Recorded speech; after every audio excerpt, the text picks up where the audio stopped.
Justice Est Faite. Justice is made, done. Oops. Remarkable, brilliant. So,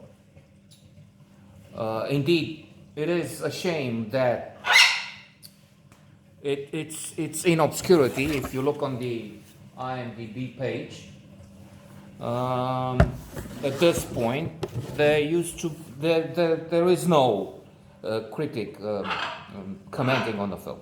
We're about to change that. As a matter of fact, the other side of the coin, and we need to be always merit finders, not fault finders. So the full half of the glass is that we have a reason,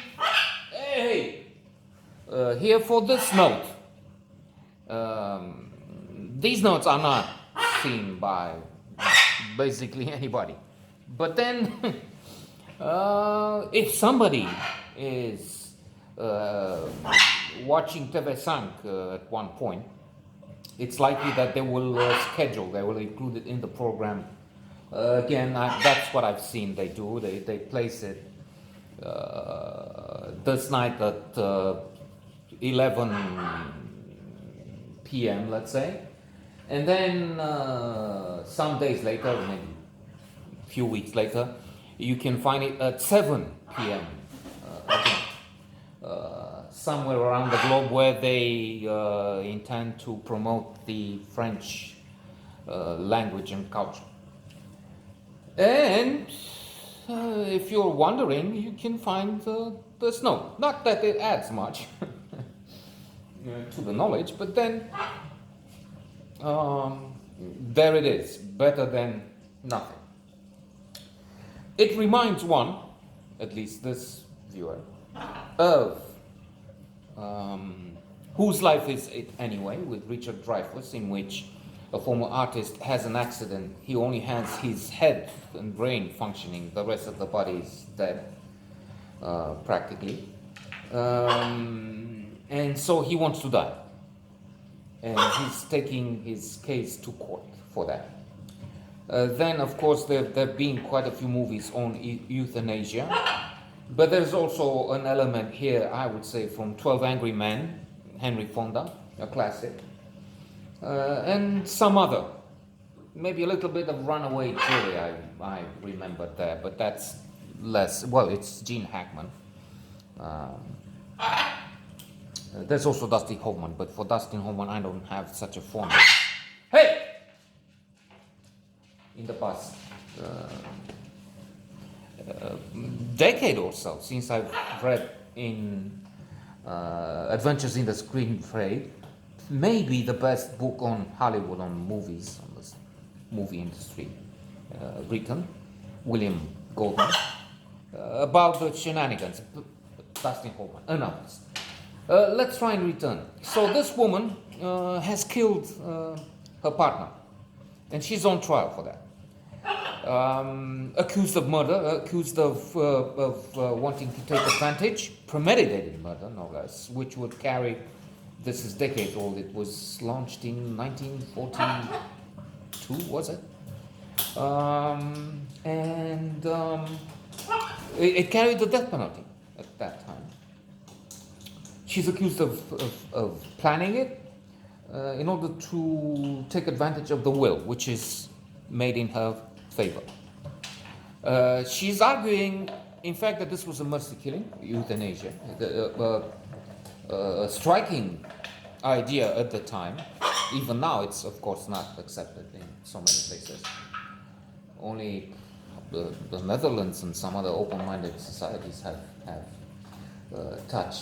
legalized it, as far as I know, within some limits, of course. I mean, one has to be careful because there's an open door to unpunishable killing for some, of course. So she says the man was extremely sick, and not just that, but in pain. So it's something she's done for him. Furthermore, her lover, she has a lover, so that adds um to evidence the accusation feels against her.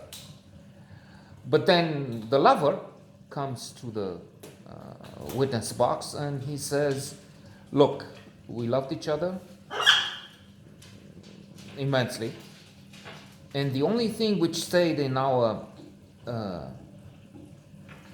getting together and running away was her promise. She promised this man, and against her happiness, against her own good, she did what she did. So how will it end? Let's think. There's one person out there who wants to see it and is watching this far, and so let's not spoil it for him or her, and not deal with it. But it's an excellent movie, and it's such a shame that it's not seen by anybody. Well, few hundreds of people. I don't know, maybe. Let's hope a few thousand around the globe, because TV has a huge audience generally, and therefore, as I could see it, somebody in Papua New Guinea may happen to be there when it's broadcast and watch it. Unless, of course, there is no TV in Papua New Guinea. I don't know. So the ending is also memorable because it's not the easy way out. I don't know if it's a Hollywood blockbuster. It's Julia Roberts, or it used to be, but maybe somebody else, a newer star, would be on the stand, and they will make all the efforts, and happy ending. She is cherished as a heroine. Here it's different. Worth watching, surely.